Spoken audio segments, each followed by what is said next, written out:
ndroducdiolendudiao.html 先天大道简介中应对照 http://www.cloudlibrary.com/category/category6/c63006.htm Introduction to DAO 先天大道简介 Introduction to DAO 中应对照先天大道简介一和为先天大道二道与我有什么关系？三求道是求什么？四求道对我有什么好处？五具备什么条件才可以求道？六求道对我的生活有什么影响？七道的宝贵有什么印证？一和为先天大道，先天大道又简称道。我们若仔细地去观察，心窍开悟之后，就可发觉宇宙间森罗万象皆是杂而有序，而自然界万事万物的运转也都有一定的法则。这天地人是万物的真主宰，就是道。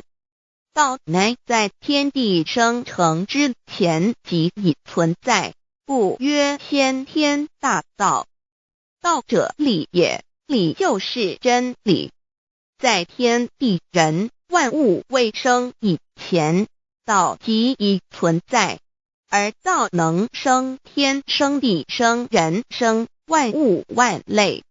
在天地人万物毁灭之后，道不会毁灭。道因为无去无来，不生不灭，乃代表着宇宙间亘古不变的真理。道的本体，也就是宇宙自然的本体。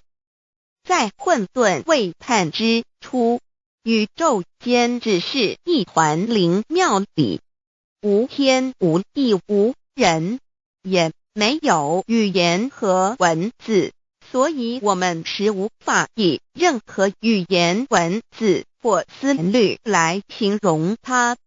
故大道无名强名曰道，我们也是勉强用到这个名词来代表它。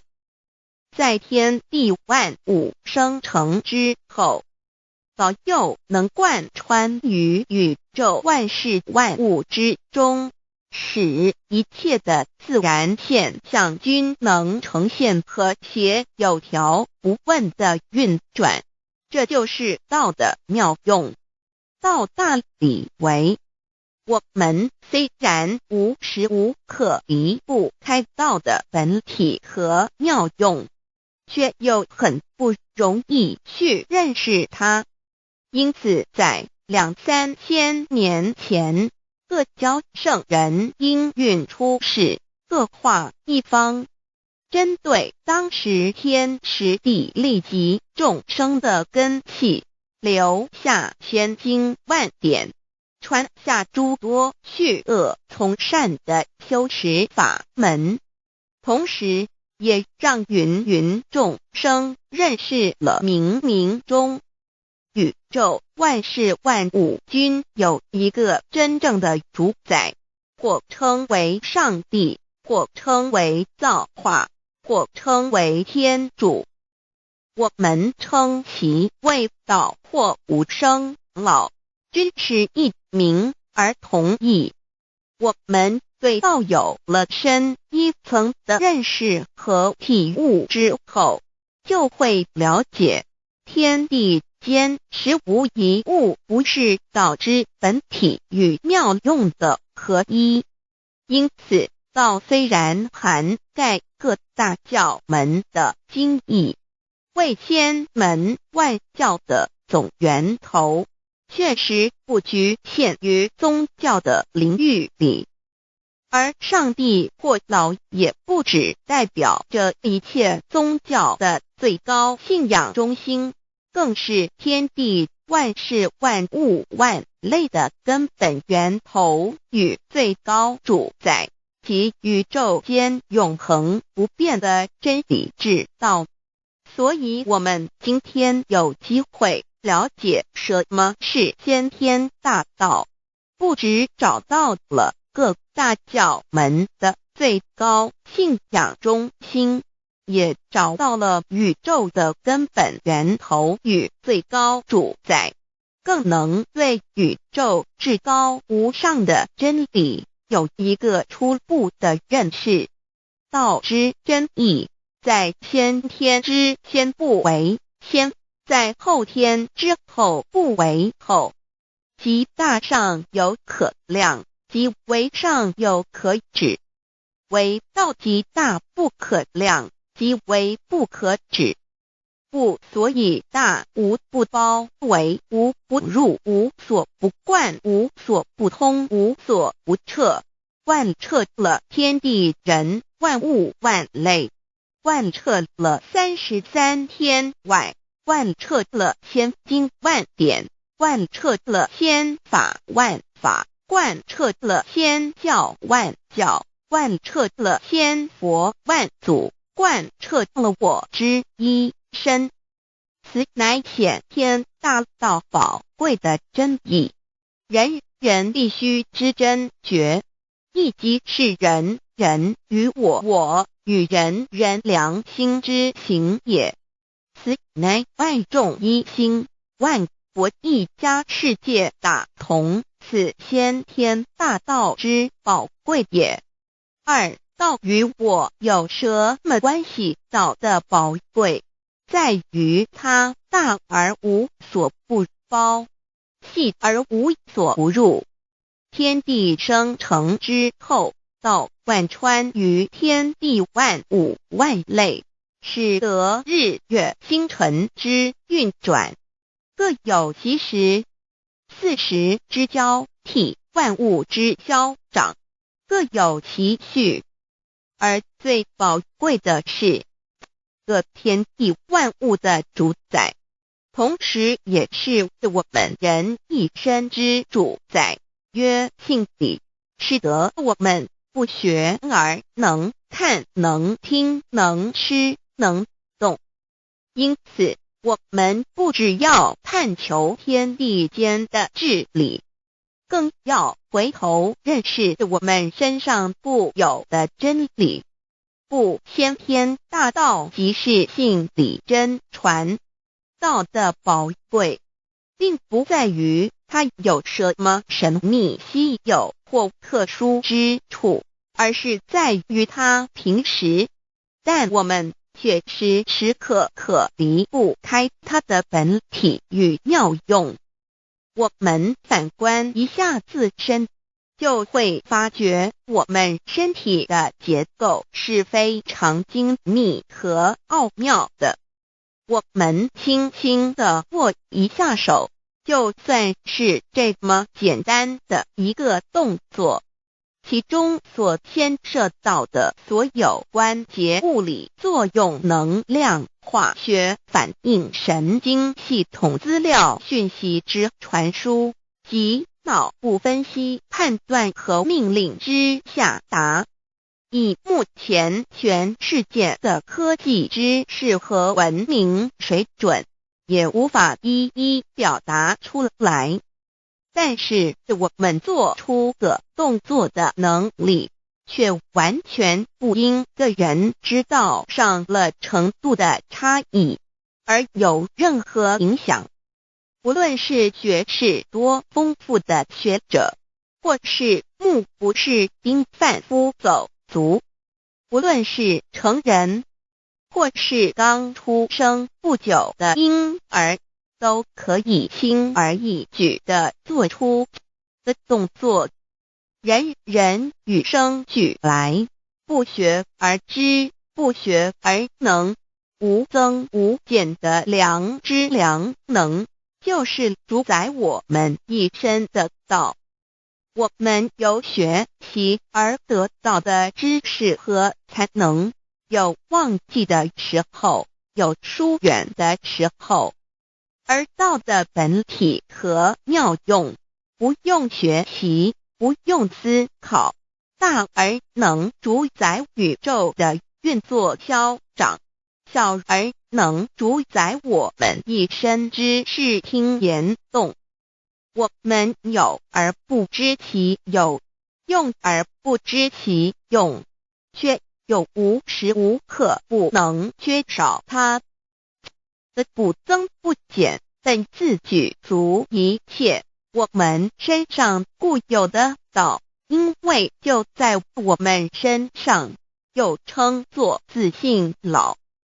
我们了解了个主宰天地万物的道，在我们身上就有，它的作用不应受到我们赞美或否认而有任何增减。无论种族、肤色、国籍、宗教信仰或贫贱富贵，均无分无别。因此，我们能求得先天大道，不只找到了宇宙的根本源头，也找到了不生不灭的真我。不只认识了宇宙，也认识了我一生的真正主宰。不只追求到了宇宙之至理，也找回了我身上本有的真理与良知良能。先天大道的根源是在我身上，原来固有的是我由先天带来的良知良能，即是我的良心。我的良心即是天心，天心即是道心，此心无形无相，即是真空。真空之妙，空而不空，空中妙有。妙有者，生天生地生人生万物万类之大本也。妙用者，万灵真在也，主宰天地人万物万类之真主宰，亦即是主宰我之一身。故曰道在无身，一切万能。道离无身，此身在无一能。先天大道如此宝贵，乃人人必须追求之道也。三求道是求什么？静心观察我们所存在的这个宇宙，我们往往会赞造物主的神奇。自然界每一刻皆有无数的事物在同时运转，而其整体却又是那么协调。我们身上的这个真理不也是一样吗？每一分一秒，我们身上皆有无数的生化反应、物理作用等同时发生。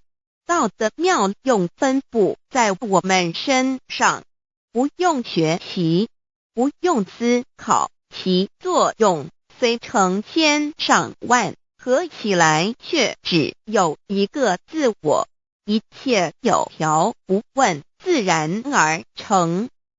道在无身，运用自如，在眼能视，在耳能听，在口能言，在鼻能闻香臭，在身能运用行动做事，此即道在我身之妙用。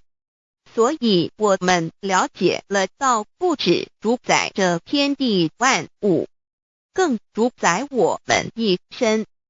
宇宙根本源头最高主宰与我一生主宰，并非二也。道的本体无形无相，我们肉眼看不到它，手也摸不到它，但它却无时无刻不在发挥其妙用，更进而随着天时及环境而发展出语言文字经典及造福人类的文明，此即是我们良知良能之作用。一般人不了解道在于我们自身的本体和妙用，只模糊意识到它的存在，便以灵魂代表它，我们称其为自性老。因其没有生灭，也不会毁坏，我们也称其为真我。此真我乃是最富足、最圆满、最光明、最完美、永恒不朽的。现在我们来生一看，看得见摸得着有形有相的肉体，能不能代表我把一个人生命中不同阶段的照片拿来比较，我们就可发觉面貌是无时无刻不在变化的。我们一般均习惯以相貌认人，但相貌却不是永恒的。我们的肢体也不是真我，某些人不幸失去了一只手或一只脚，仍是好好的活着。我们的内脏呢？现在科学昌明，其自己能把动物的心脏成功地植入人体。我们不能因此说这人不是他自己了。就算头的脑细胞从我们一出生就开始不断的在坏死、减少和变化之，因此有形有相的肉体只是真我的一个工具而已。肉体虽然看似真实，却无时无刻不在改变之中，不拘数十年又变成一堆黄土。因它不是永恒的，我们称之为假我。对于真我和假我有所了解之后，我们也就可以了解我们为什么要求到了。如今我们非常幸运能有机会求得先天大道，求得的就是三宝。三宝简单明了，但也博大精深，其内容在求道时会详细解说。现在只简单的提出两点。首先，求道就是直接点出了真正永恒不朽的真我，也就是良心本性的发。在物质文明远较精神文明昌盛的今日，假若迷失真我，我们的人生将有如行尸走肉。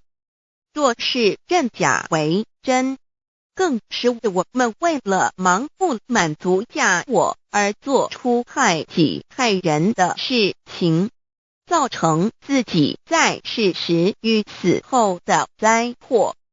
因此，求道启发了我们内在本的真我良心，真我假我协调融合，使我们的人生不论存没，都是平安喜乐自在充实而有意义。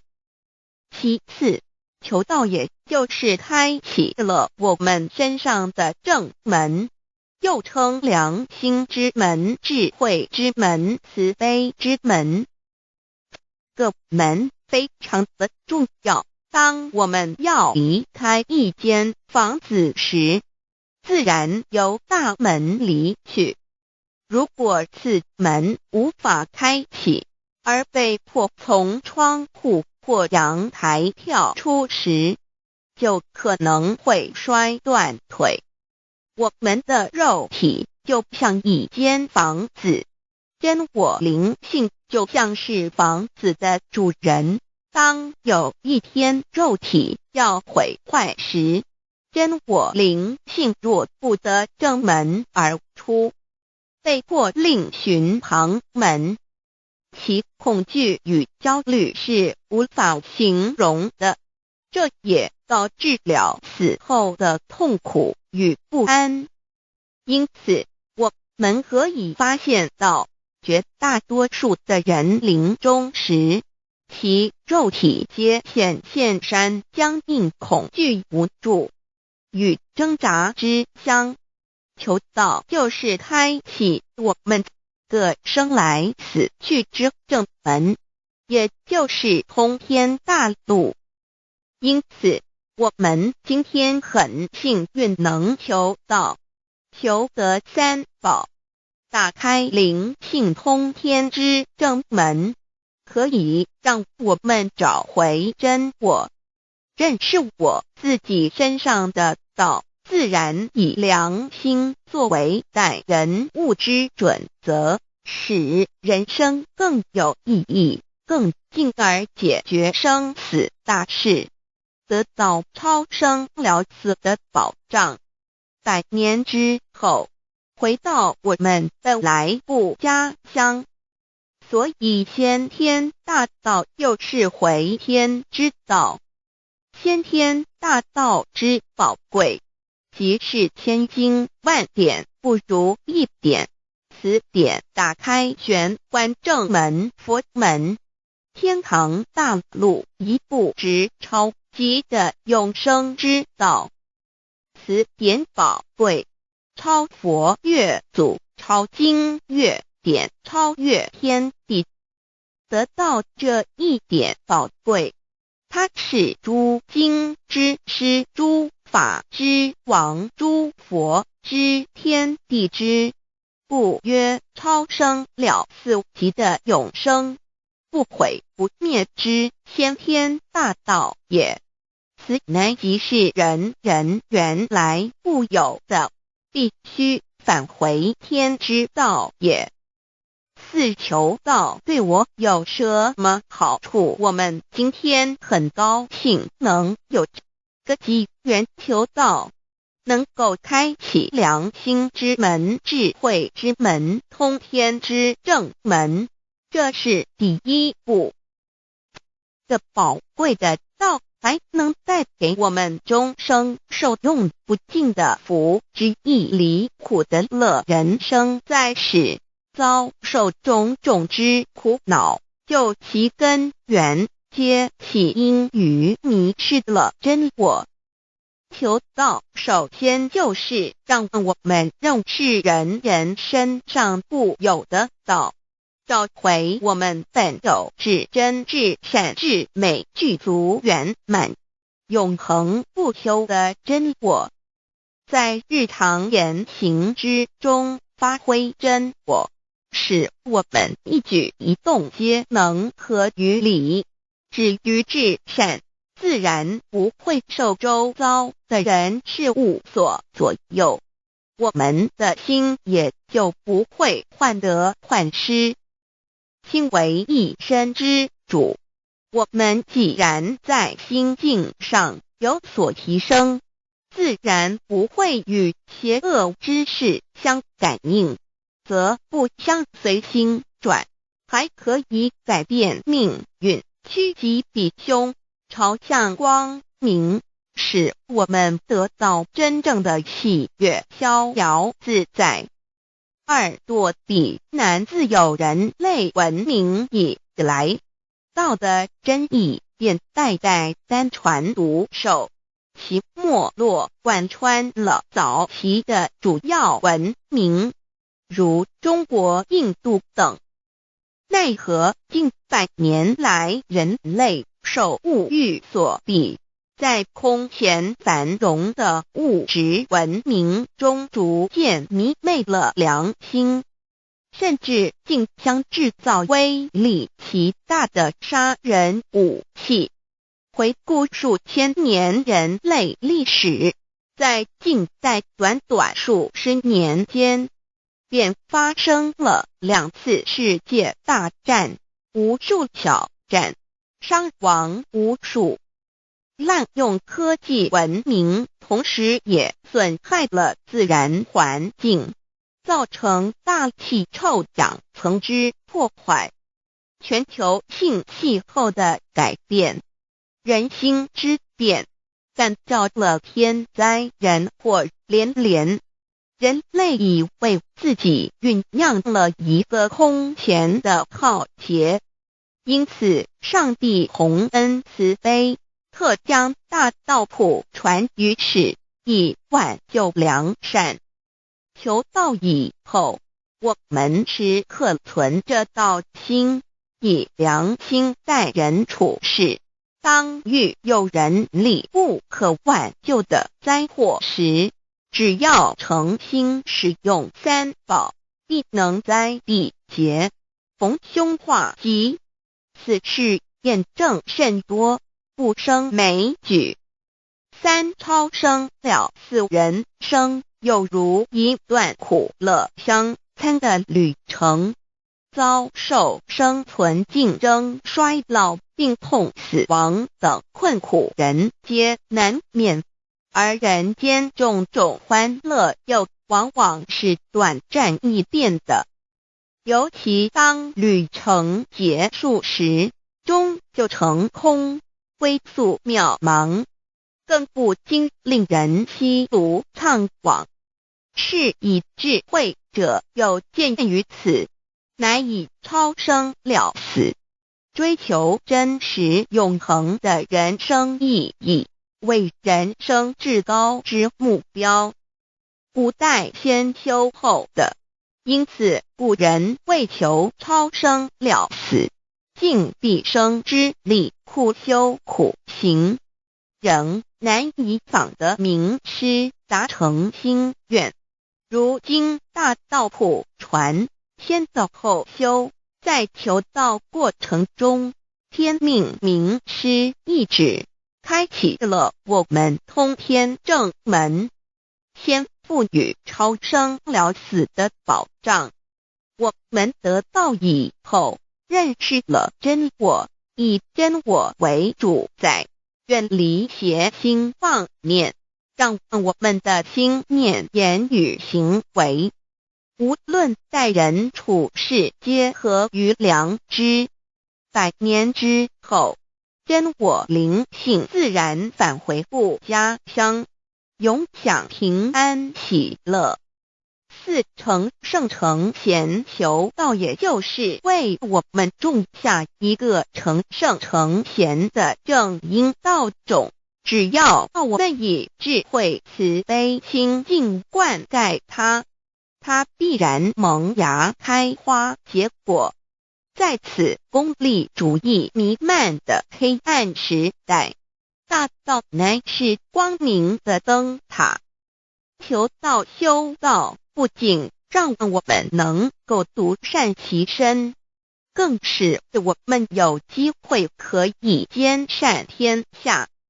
求道之后，只要我们时刻抱着道心良心，在日常生活中真诚实践道的精神，不计个人得失荣辱，努力使周围每一个人都可得享到的好处，让道的光明照亮每一个角落，尽其一生精进不懈，则在世即成就圣贤事业，归天之后，必证圣贤果位无疑。先天大道的宝贵就是天道天命，天命就是三曹名师，名师一点玄关开，打开正门佛祖来。天堂非在我身外，天上地下我都在。此乃先天大道的尊至贵至宝也。先天大道，天命宝贵，三曹名师这一点妙至极意，非是在言语文字相声音可得，非是在千经万典上的，非是在讲经说法上的，非是在世智辩聪上的，非是在博学才能上的，非是在才高八斗上的。以上皆是生死法对待法，非是超生了死脱对待了生死之法也。此自己的先天大道妙用妙能的宝贵，其妙极矣。此者是无师智，此智是妙智妙慧，此智此慧是我本来固有的，由先天带来的，亦即是在找回来天地人万物万类未生以前我的初心，即我良心天心道心老心也。先天大道之妙，此妙之贵，妙不容言，不学而知，不学而能，亦即是先天带来的先知先觉妙用妙能。此知此觉此能此用，不用言语文字声色，不用思想，不用念头，不用言听是动，而生天地人万物万类。生天地人万物万类之后，这天地人万物万类实可分妙，也离不开其妙用妙能，故曰万灵真主宰也。设若天离开先天大道之妙用妙能，则河汉星斗乱序，日月无光，亦不能轮转，则阴阳二气不能流通，万物万类世界的众生，人人皆不得其生存。设若大地离开先天大道之妙用妙能，这金木水火土不能相配，则现象丛生，山崩地裂，海水枯干，亦使万物万类世界的众生人人不能得其生存。设若人离开先天大道之妙用妙能，则寸步难行，眼不能看，耳不能听，口不能言，总之全身不能动作。100日之后，成了一堆臭骨臭泥土。此乃先天大道妙用妙能的宝贵，妙至极矣。设若觉悟认识先天大道之妙用妙能的支持而实行，即是天人合一，天人一体治理，绝言妙不容言，不是死后成佛，当体即佛矣。故曰如来佛，如是佛也。此乃的先天大道修先天大道之好处。勿具备什么条件才可以求道？求道既然能够带给我们终生受用不尽的好处，我们今日能有机会求道，会不会显得太容易了？事实上，我们能得闻先天大道，首先要感谢上帝的恩慈，将自古不倾泻的大道普传于世，使我们有机会得此天之道。另一方面，我们本身也必须具备足够的条件，祖上有德，根基深厚，佛缘成熟，才能够顺利求道。此外，我们必须向宇宙至高无上的造物主上帝发一个良心愿，此愿可归纳为3个要点：一得道以后，愿以明记并实践道的精神，也就是日常生活所思所言所行，皆愿以良心作为依归。2得道以后，愿以能力所及，助周围需要我们帮助的人，愿意多了解道的意义，并让更多的人蒙受天道的福祉。三得道以后，绝不将求得的三宝告知任何人。三宝必须在庄严的求道过程中，天命名师传授给我们才有真实意义。若由我们泄露给其他人，则不但毫无意义、毫无效果，我们自己也违反了天律。的良心愿合乎人人本具天赋的良知良能，所以我们人人都能够做到。真诚实践良心愿，也必须滋润我们求道时种下的智慧、慈悲、清净之正因道种，使它顺利萌芽、开花结果，才不至虚度这千载难逢的求道修道良辰。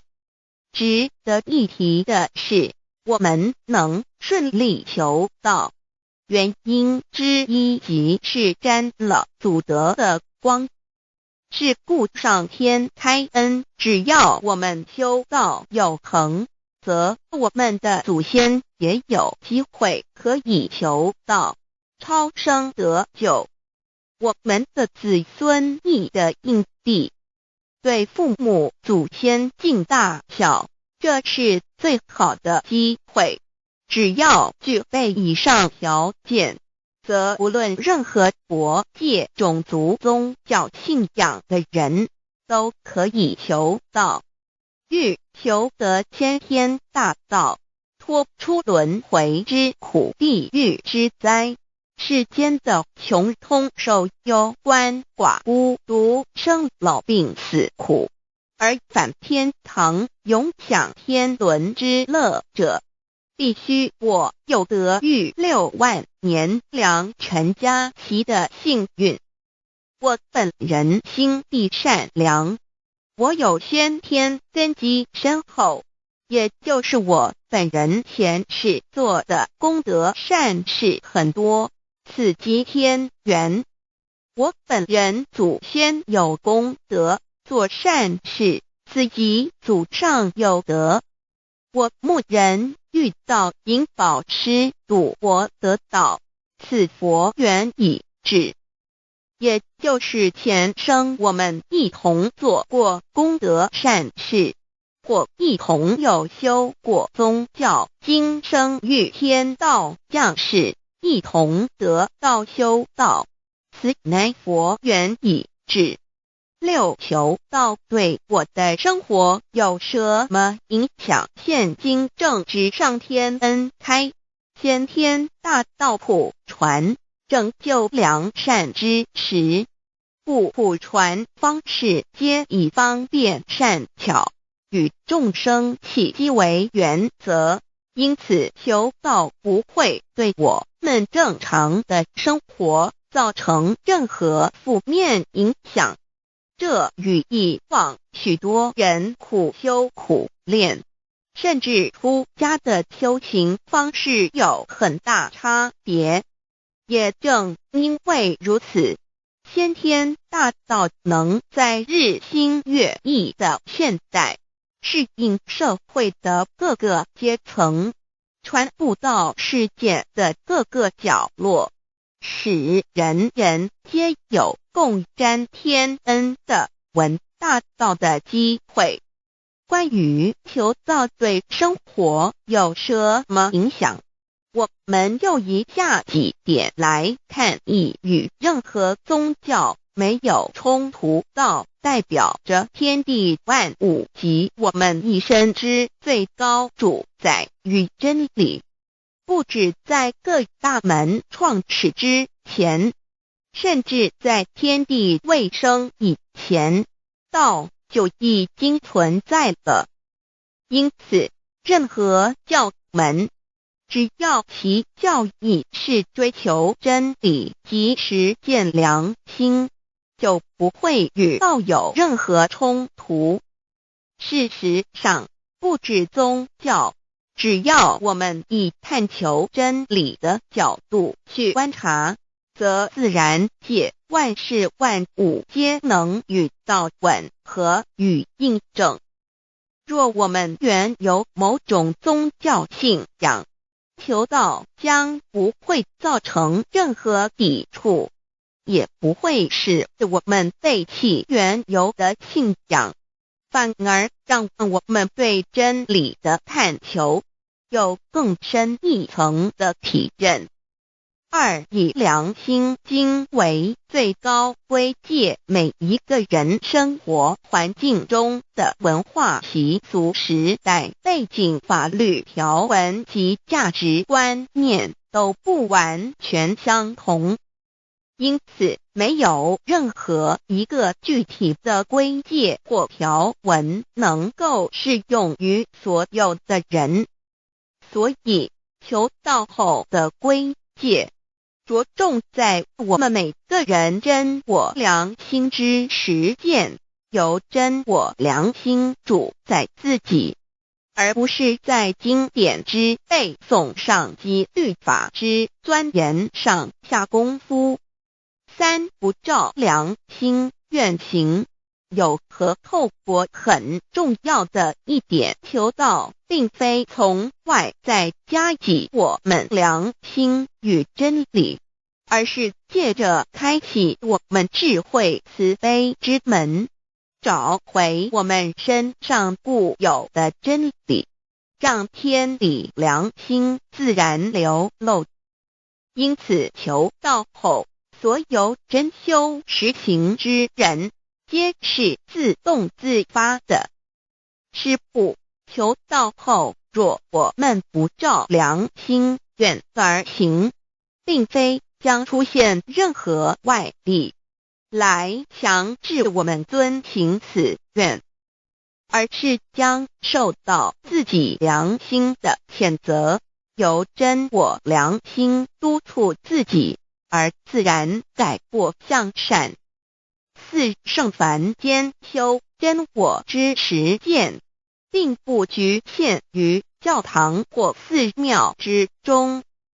因此，现今大道普传，并不要我们家舍业到深山古寺之中修炼，而是在不影响家庭、工作、学业之正常情况下圣凡间修。在日常生活中，时时刻刻一言一行，皆能以天理良心为依归，就是真我之实践。务由提升自己而兼善天下，求道后会使我们生活更充实，心灵更和谐。而更重要的是，我们每一个人尽一己之力，借自身之提升，影响周遭之人事物，继而汇成一股力量，在这举世天理良心日趋沦丧之潮流中，匡正人心，力挽狂澜。如此必能早日实现先天大道普传之宗旨，及弥勒佛的原慈大愿，化污浊的人间为人间净土，化纷乱的世界为世间天国。七道的宝贵有什么印证道是宇宙的至高真理？它的作用贯穿了天地万物万类，更是我们一生之最高主宰。真正了解了这一点，我们就会体认到，道是随时随处可以被印证的。许多贤贤得道之后，发出了大诚心、大信心、大智慧，真修真行，皆能参悟到，不只在各教经典之中可以印证到，其实在任何时间空间、万事万物我们之一身，甚至一草一木，皆离不开道的本体和妙用。体认至此，自然能发出永不退转之道心。而尚未求道或刚求道者，则需借助于一些具有形象看得到、感受得到的印证，以奠定初步的信心。依任何人，只要有求道，经过身但天命之名师点开玄关正门，传授三宝者，无论其功德高深为末，死后皆是身软如棉，面色如生，灵性由正门归天，东不品湿，下不腐臭，甚有多至数日不变，亦相满世者。目前的科技文明和医学知识还未进步到足以解释这种现象，但却无法否认个事实的存在。这种现象虽曾出现在某些宗教中，但极其罕见而珍贵，而求道之人除信道不笃于反道拜德者，不敢定论外，其余则比比皆是。肉身既显似瑞香，足可证其灵性已登善境，当无疑问。二人虽不为万物之灵，其实是很脆弱的。自从生在个世界上，就难免天灾人祸的威胁，甚多以求道者，在遇到人力不可挽救之危急情况下，诚心使用三宝，皆能大事化小，小事化无。这种例证多得不可胜数，无法在此一一例举。以上两点虽然极为宝贵，但却是任何人只要一求道，借着上帝的天命宝贵，立刻就可以得到的保障。此后就随个人的诚心、智慧及对真理之实践，而有或深或浅不同的体认了。如人饮水，冷暖自知。希望各位具有善根，有机会能得闻大道的先生女士，皆能入宝山而满载而归，皆能求道而同真善境。 Introduction to DAOI. What is DAOI? DAO and MEII. What it is in DAOID. What do I get in RECI beginning DAOB? What do we need to receive DAOBI? What impact does receiving DAO have on MEDII? What can attest the validity of DAOI? What is DAO? Observing the cosmos and all the living beings consciously, among all the earthly activities and phenomena, we will find the existence of the laws of nature. There is a supernatural origin which guides all the operations happening across the galaxy, the Earth, and the human beings. We call this source DAO. DAO existed before primordial time, and even before the universe was merged. It is the origin of the world, and it thereafter nurtures all the creatures and beings. Since it is unchangeable and does not evolve with time, it is the ultimate truth. It is what all saints and sages throughout human history had been searching for. The essence of Tao is the foundation of nature. The law or the power that existed before the universe was formed is beyond description because there were no civilizations nor creatures, let alone languages. Since it cannot be applied any name, we simply call it Tao. After the world was merged, along with the mutations of the universe, we see the harmonious actions as exhibited in seasonal changes, rhythms of time and tide, and the balance of the ecosystem. We also find some conformity of human nature across various cultures. These prove the laws of nature. This is the extension of that original Tao when it is substantiated and materialized. It merged into everything that is within us.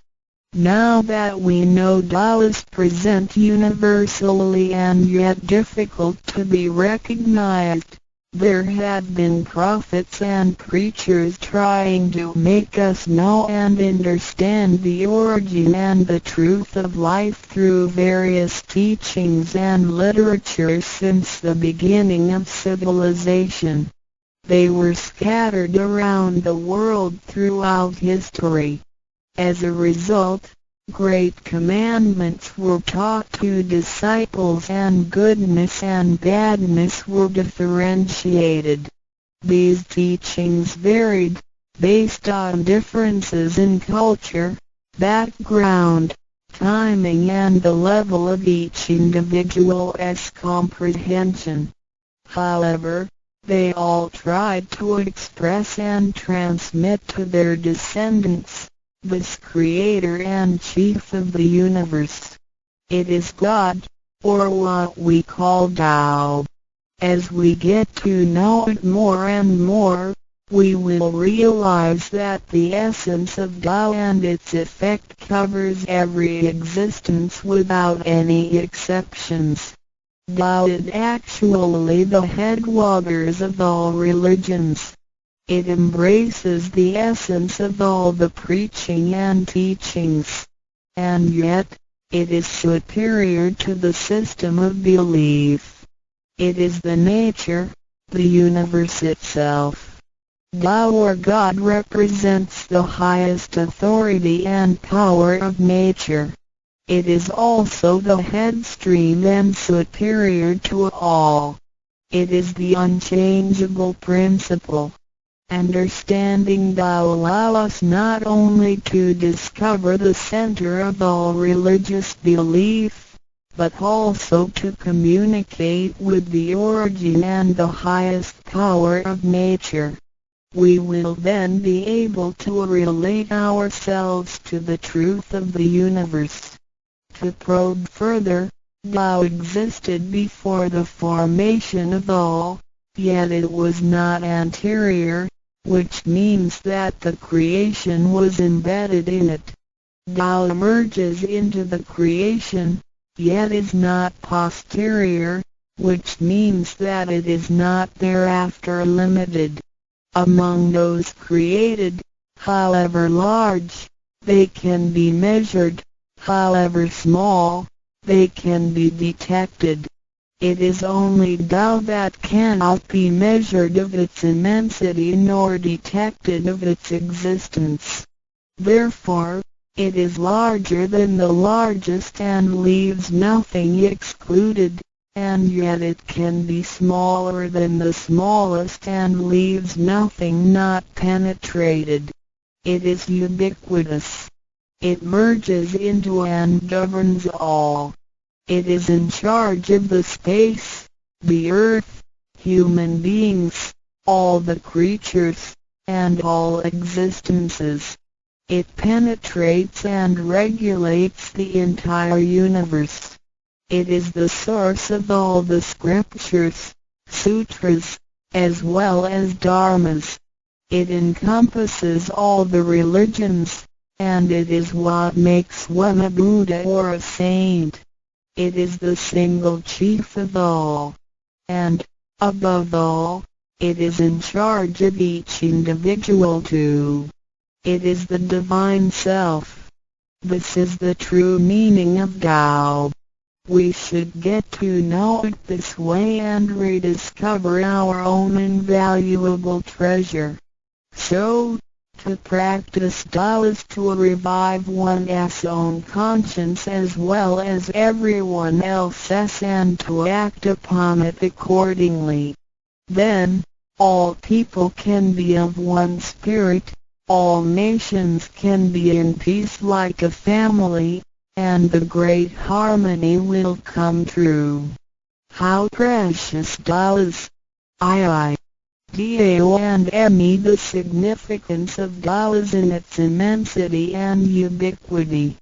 Its mightiness guides the universe to carry on with changing seasons and evolving creatures. The countless aspects of the natural phenomena seem so capricious and yet really in order and in cycles. This almighty being also resides in each of us. It is the Divine Self, the natural quality of a person.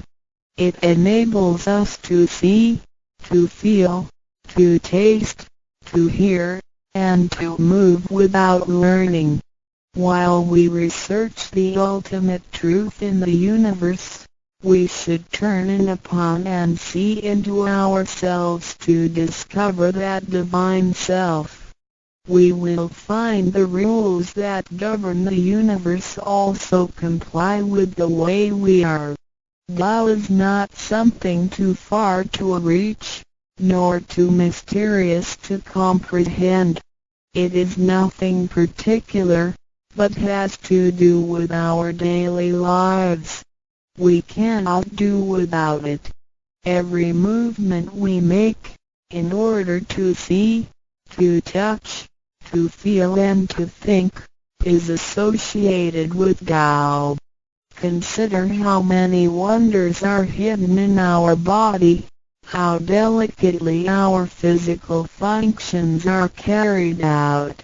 For example, when we shake hands, the components involved would include the coordination of joints and muscles, the chemical reactions of energy, the transmission of information through nerve systems, and the actions occurring in our brain such as issuing orders, making judgments and analyzing situations. Even with the most advanced technology and the highest level of knowledge we have developed today, we cannot completely reconstruct such a function. Yet the ability to perform such a simple movement is there for all individuals, regardless of the level of a person's knowledge and his/her being a grown-up or a baby, a scholar or an illiterate. These are the kind of abilities we come equipped with naturally, without learning and being taught. It sits within us and is in charge of all. It is Tao, never diminishes nor inflates. Worldly knowledge acquired through learning can be forgotten. A gymnast can abandon his/her techniques and a musician can lose his/her skills without practicing. The essence of Tao and its extension are always in charge of the macro-universe, the nature, and the micro-universe, the human being's self. We are associated with it unconsciously since the first day. Because it encompasses the whole nature within us, we also call it native self. Tao is within and surrounding us. It needs not be worshipped nor debated over, because its existence is unconditional, regardless of race, color, nationality, religion or status. It is impartial and stays constant. In receiving Tao, we not only find the origin of the universe, but also the Divine Self. We get to know the highest power in the universe as well as the genuine nature in charge of self. We discover the ultimate truth of the cosmos as well as the integrity of ourselves. Recognizing that the laws which govern the universe also govern us makes us be able to return to our true nature. To probe further, the most essential concept in Tao is that we all possess it intrinsically. It is the wisdom and ability we were born with without learning or practicing. It is one's conscience, which is like the Spirit of God, the divine and immortal nature. It is invisible and intangible. For this reason, we call it genuine emptiness, which means that to be really empty, it goes beyond emptiness and can therefore have marvelous existence in it. Marvelous existence is the foundation for the sky, the earth, human beings, all the creatures, and all existences. With omnipotence, Tao is called Great Lord of all beings. This almighty being is not only in charge of the entire universe, but also in charge of oneself. So the proverb is, Tao is within self, which is the drive of all one's abilities. A physical body without Tao is useless. This is the treasure that we should all realize and fully explore. What it is indeed when we look around the world, we admire the miracles and wonders of nature. Countless things change and move simultaneously every second, and yet in order and in harmony. So do our bodies. Countless biochemical reactions and physical functions occur concurrently within our bodies. Without learning and thinking that comes subjectively, the thousands of activities that happen within us are the extension and action of Tao. And altogether, it is one single self. It functions naturally and automatically without the need for our intents to be involved. This is the effect of Tao within us. Tao is not only in control of the universe and nature, but also in charge of every human being in his/her own actions. In other words, it is the same source that governs us as well as everything else. Tao is invisible and intangible, but it has been working out its magic before day one.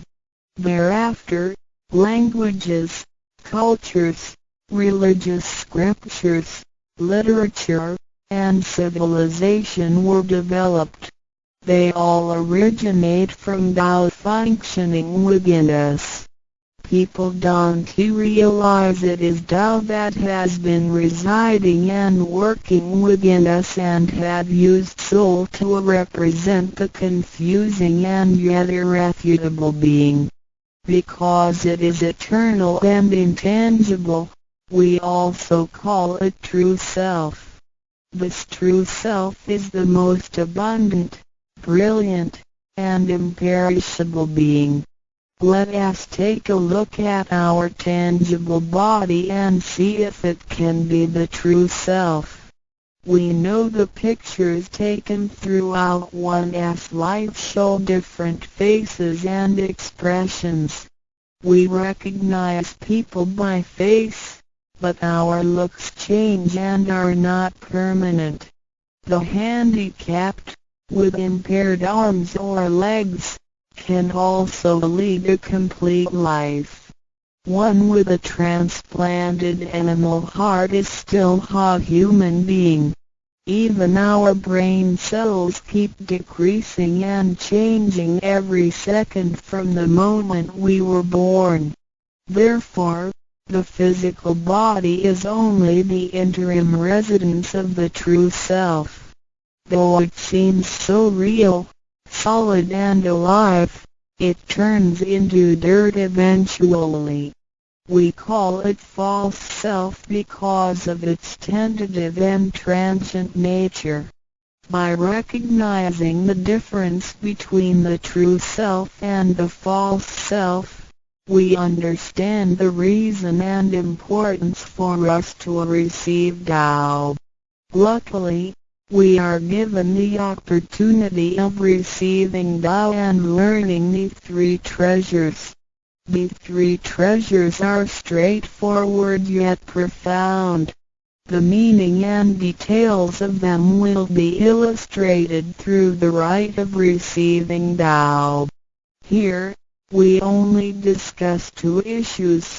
First, by receiving Tao, the true self gets blotted out. It leads to our conscience. Upon the time when material pursuance surpasses spiritual seeking, giving up the true self only makes us a walking corpse. In order to fulfill and satisfy the sensational desires of the false self, we may commit wrongdoings and harm others, eventually creating troubles for ourselves. Our inner conscience is identified and enlightened by receiving Tao. Thus, the body gets to work with the spirit in a mutually beneficial and harmonious way, making our lives joyful and meaningful. Second, by receiving Tao, the front door or main gate of our bodies gets opened. It leads us to conscience, mercy and wisdom. When we leave a house, we leave through the front door. If the front door is locked, we may have to leave through the back door, or even by breaking the window or jumping off the balcony. We may fall and get hurt by doing so. Our body is like a house, and our soul is the master who lives in the house. One day, when the body is aged and depleted and the soul has to leave, we can imagine its horror if it cannot leave through the correct exit. This is the pain and discomfort human beings experience at the coming of death and after death. As we know, for most people, when they are dying, their body shows stiffness and signs of helplessness and confusion. After we receive Tao, the door of life and death will be opened. Being able to receive Tao and the three treasures while having the door to heaven opened, we have the opportunity to recognize the true self and the Tao that dwells within us. We are going to treat people and the world with conscience and make our lives more meaningful. We can transcend life and death. Within 100 years, we will be able to return to where we came from.